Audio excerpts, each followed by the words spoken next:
In this lesson, we're going to talk about validity. Validity is essentially whether the measurement that you're using actually does measure what you say it does. So, for example, does an IQ test actually measure IQ? Or you could take a step back. If we want to measure raw intelligence, does IQ actually capture intelligence, or does it capture something else? Sometimes the measurement we use is closely related to what we want to measure. It's not perfect, but it's close enough. That can still be really valuable and can help us capture a relationship, even if it isn't perfect.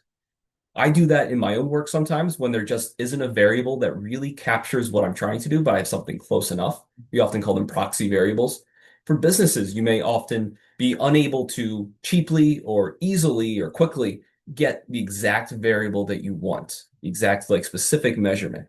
But if you can get something close enough, you can still gain information and do so much more quickly than you would if you waited until you got the exact perfect thing. Now, there are various ways to examine validity. One of them is called face validity. Face validity is basically, are you measuring what you purport to measure? So it relies on the subjective judgment of researchers, evaluators, or test takers to determine if an instrument appears appropriate and if it's relevant to the construct that it's supposed to measure. A lot of jargon in there, so let's think of an example to walk through this. If I want to measure how well employees at a firm are being compensated, I can use take-home wages. This is a good measure, so it would have some face validity. But if we're talking about compensation in general, it's much more than just wages. It's leaving out non-wage benefits like health insurance, 401k, things like that. So a measure for compensation with better face validity would include health insurance, 401k, those sort of fringe benefits as well. The second type of validity is called content validity. Content validity is whether your measure samples the domain that you're actually after. So it assesses whether a test comprehensively covers all aspects of the construct being measured.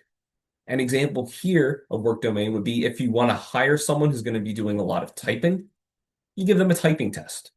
This typing test would be content valid because it measures the skill that you're looking for. You're literally looking for someone who has typing skills. The third kind of validity is called construct validity. Construct is a mental abstraction. So it's something like job satisfaction. That would be considered a construct. Organizational commitment is a construct. Consumer satisfaction is a construct. So think of constructs as theoretical concepts.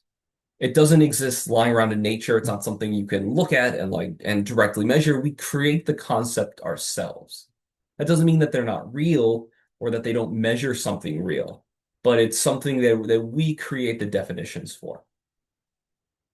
Organizational commitment is real. So you can tell that if you've worked at a place with low commitment and a place with high commitment. There is a very serious, a palpable difference, but it's still something that we define ourselves.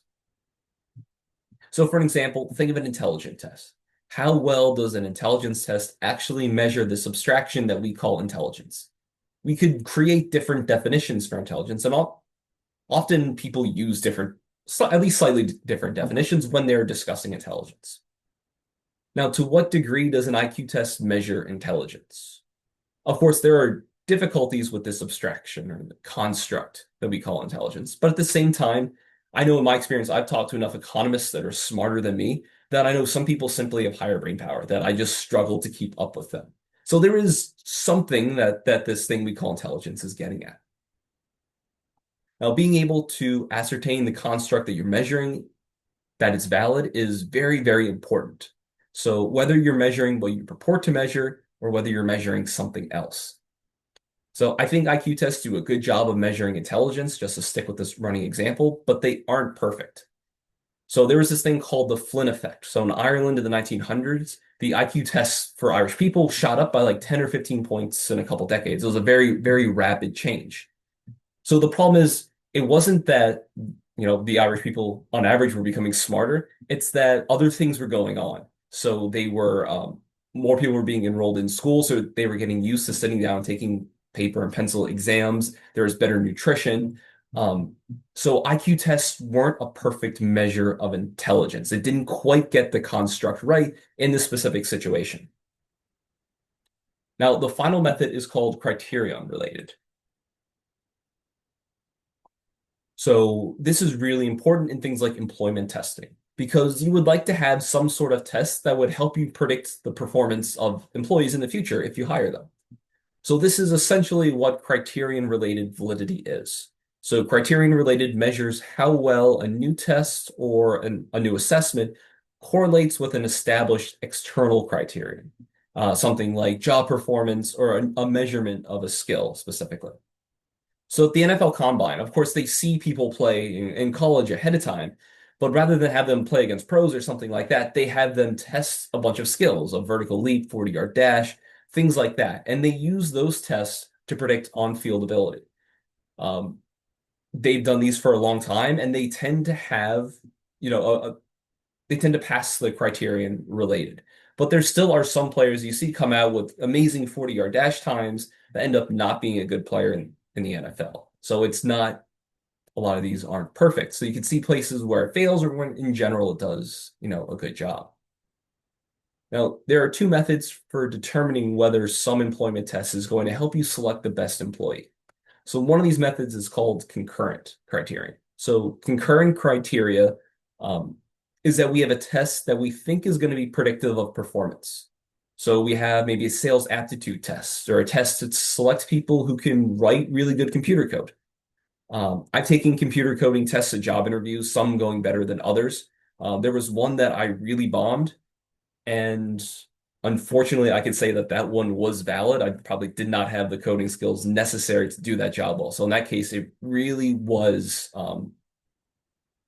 concurrent criterion related valid, that exam was. So a lot of times in concurrent studies, the pattern looks something like this on the left. So we can see here, there's not really a linear relationship. It's just this upper right-hand corner, but it's like random up there. So it seems like there's no relationship between the two. And if you were to calculate the correlation coefficient, which expresses the degree of relationship and how close that is to a line, this is something we'll talk about later in the course. But it would show the linear relationship is about zero, that there's no relationship between the test score on this side and the performance later over there. So what happens is that sometimes in these concurrent studies, because you only have current employees, so these are the ones that were really good and passed the exam, so they were above a certain level. Otherwise, they were a low performer, they would have quit, been fired, or they wouldn't have made it through the application process because they failed the test.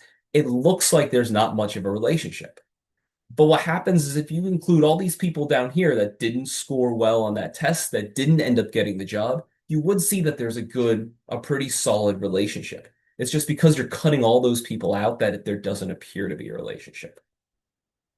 So concurrent studies had this problem where you have a restriction of the range of outcomes, where you have these people that are not being included, so it looks like there's no relationship. So if you're coming in later and looking at the exam, say 10 years after it was created, it would look like it was not a good exam, but in fact, it is. It was so effective that it appears like there's no relationship. So the second type is called predictive criteria related. Predictive criterion related validity assesses if a measure, say a pre-employment test again, accurately predicts a future outcome or behavior, like job performance after a year. So we've got tests predicting job performance that we're going to do to give the test to applicants, and we'll put away those test scores. Then we'll hire those employees based on some other basis. Maybe we'll hire all of them. Maybe we'll hire just based on their resume, or maybe we could even give them another test and we hire based on that. But then several months later, we pull out those old test scores that were not used to determine the hiring, and we'll get some criterion performance there. It could be evaluations from supervisors. It could be the number of units that were produced or sold, any sort of performance metric. So we'll take those scores from the test that did not count for hiring, and we'll compare those and hopefully find some relationship where the people that score higher on the test also perform better once they're working. Once we see that, once we test it this way, we can use that as a pre-screening mechanism. So then that test, we know it'll be a good job. And if this were the case, if we had a relationship, we could conclude we have a valid measure that our predictive validity was high. Then we can use that test for future hiring decisions. So if the test works out, it would be something like this where we have this relationship. But then once we start using the test to hire people, it would look like this, where we cut off all these low performers.